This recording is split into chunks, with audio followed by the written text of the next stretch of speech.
Hello guys! Magandang araw po sa inyong lahat. Kamusta na po kayo? Ito naman pong kaibigan niyo si Jake from Bacolod City, Negros Occidental dito po sa Pilipinas.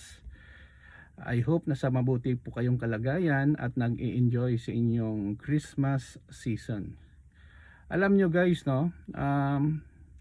Marami talagang mga nangyayari dito sa Pilipinas, no? Politically, corruptions, natural disaster like lindol at saka bagyo, no? But as a Filipino, I am very optimistic na malampasan natin ang mga challenge sa ating buhay. So ano bang topic natin for today? For today's topic, generosity has its limitations. Alam nyo guys, kahit ako, it's better to give than to receive. Kung baga, yun po ang nakasulat sa Bible. Pero guys, no, ang pagiging mapagbigay, dapat natin lagyan ng limitasyon. Bakit po? Kasi guys, kung bigay ka lang ng bigay, hindi mo na pala alam, wala ka na palang may natira sa sarili mo. I'm not saying magiging madamot, but sinasabi ko, save yourself first before you share the blessings to others. Kasi kung binigay mo at saka ikaw naman ay naghihirap, hindi ka naman makakain ng husto kasi binigay mo na, mali naman yun na mindset. Save mo muna ang sarili mo bago ang ibang tao. There is a saying, you cannot give if you don't have. The same thing in being generous. At isa pa, no, maraming tao din nagtitik advantage kung ikaw ay mapagbigay. Bakit po?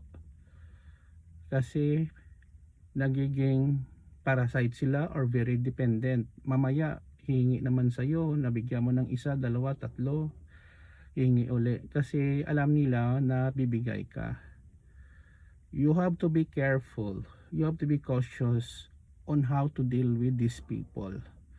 Again, it might be a friend, relatives, kamag-anak, kapatid, anak, magulang. Dapat alam nyo kung paano mag-control sa pagbigay. Kasi kung hindi, you are not helping them. Nagiging dependent sila sa iyo at hindi sila natuto mag-earn ng kanilang sariling kakayanan, no? Not unless may mga sakit sila, at matanda na sila. So dapat we know how to put some limitations. Kung nakikita talaga natin na parang inaabuso ang pagiging generous natin sa kanila, stop that. You're just hurting yourself in them. They don't value the things that you give because palagi lang sila naghingi ng hingi. No, not unless, again, sinasabi ko matanda na, they don't have the capacity to work, to do business, PWD. But again, put some limitations when you give. Sana po ay may napulot po kayong aral. Ako, ganun din ang ginagawa ko sa buhay. Kung nakikita ko talagang tinutulungan ko, they are not helping themselves, stop na po ako. Kasi po, ang nangyayari kasi, ang binibigay natin sa kanila parang walang value. Parang ginagamit ka lang nila para makasurvive sila for another day. This Christmas season, may nag-message sa akin, I will not go into details, humihingi ng Christmas gift. Pero every time that I see this person humingi talaga ng pera sa akin, okay lang. So, I did not respond kasi parang nangyari kasi parang obligado ako magbigay ng Christmas gift na wala naman siyang naitulong sa akin, hindi ko naman siya business associate, kumbaga, or whatever it is. May capacity to earn, kaso lang medyo, you know naman, people would like to depend with other people if they can and make some abuse.